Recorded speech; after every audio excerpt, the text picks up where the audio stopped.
Halo sahabat Fanatik, kali ini gue akan membahas pertandingan antara Borneo FC melawan Madura United. Kalau kita melihat pertandingan sebelumnya dari Borneo FC, mereka harus bermain imbang dengan Bayangkara FC di kandangnya Bayangkara FC dengan skor 2-2. Kalau kita melihat statistik dari pertandingan ini, secara penguasaan bola Borneo FC memang unggul, yaitu di angka 59%. Tapi dalam hal kesempatan menciptakan golnya, mereka hanya mendapatkan 9 kali kesempatan menciptakan gol dan hanya 6 kali yang mengarah ke arah gawang. Kalau kita melihat secara serangan juga, Borneo FC hanya mendapatkan 104 kali serangan, memang unggul dibandingkan dengan Bayangkara FC. Tapi secara serangan berbahaya, mereka hanya mendapatkan 44 kali serangan berbahaya, kalah dari Bayangkara FC yang mendapatkan 52 kali serangan berbahaya. Nah, kalau gua ngelihat pertandingan ini, sebenarnya Borneo FC bermain dengan cukup bagus kalau menurut gue. Walaupun mereka bermain di kandang, tapi mereka berani keluar menyerang. Dan di babak pertama mereka akhirnya mampu menciptakan gol. Tapi sayangnya di babak kedua, di awal-awal babak kedua, sepertinya lini pertahanan dari Borneo FC sedikit lengah kalau menurut gue. Sehingga Bayangkara FC berhasil menciptakan 2 gol. Bahkan gol yang melalui crossingnya, gue lupa siapa, tapi golnya Sani itu, Sani menyundul dan dikawal dengan 3 orang pemain Borneo FC, tapi dia masih bisa menyundul dan mengarah ke arah gawang. Dan sepertinya memang agak lengah karena memang mereka telat lompat kalau menurut gue. Mereka tidak nyadar kalau di sana sudah ada posisi Sani dan mereka lelah dan mereka tidak bisa meng-clearance untuk melakukan clearance ya terhadap crossing yang dilakukan. Dan itu sangat disayangkan sekali. Di gol keduanya Bayangkara FC juga begitu. Sepertinya Borneo FC pemain belakangnya menjadi lengah karena keunggulan dari mereka di babak pertama. Nah, untungnya lagi di babak kedua mereka berhasil menyamakan kedudukan di akhir babak kedua, kalau nggak salah di menit berapa itu gue lupa. Di akhir babak kedua lah mereka berhasil menyamakan kedudukan dan akhirnya pertandingan berakhir imbang ya. Untungnya mereka bisa mendapatkan poin karena mereka bermain tandang. Lumayan lah 1 poin ketika mereka bermain tandang. Nah, kalau kita melihat pertandingan dari Madura United, mereka bermain imbang dengan Persija Jakarta dengan skor 0-0 di kandangnya Persija. Kita lihat dulu statistiknya. Secara penguasaan bola mereka di angka 47%.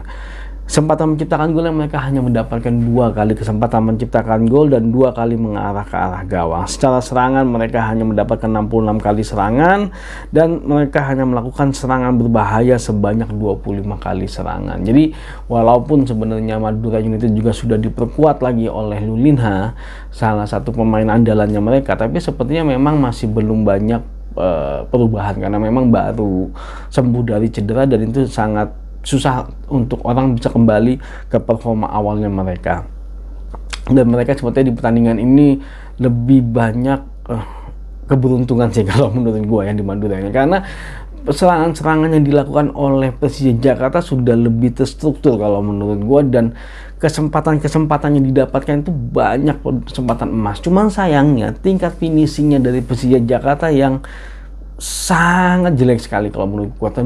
Tendangan maupun sundulannya tidak mengarah ke arah gawang. Banyak sekali peluang-peluang seperti itu yang terjadi walaupun memang mereka dilakukan penetrasi oleh, maksudnya dilakukan kawalan oleh pemain Madura United, tapi mereka masih mendapatkan itu. Dan gue melihat kawalan yang dilakukan oleh pemain Madura United juga kurang terlalu ketat ya. Memang ada beberapa momen mereka berhasil bertahan dengan sangat disiplin Madura United, tapi di beberapa momen yang lain mereka lengah terhadap pemain penyerang dari Persija Jakarta, dan mereka lebih sedikit beruntung sih kalau menurut gua akhirnya nggak kebobolan dari Persija Jakarta.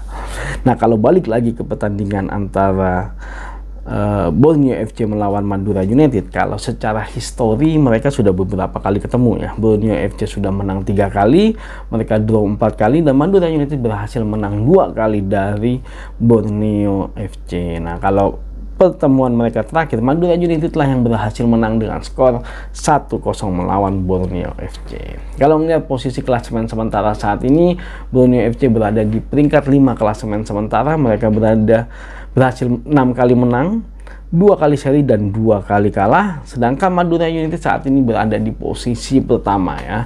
Mereka berhasil menang 7 kali, 22 kali, dan mereka kalah 1 kali. Kalau kita melihat statistik secara produktivitas memang Borneo FC lebih unggul dibandingkan dengan Madura United. Borneo FC di angka 2,3 gol per pertandingan, sedangkan Madura United di angka 1,9 gol per pertandingan.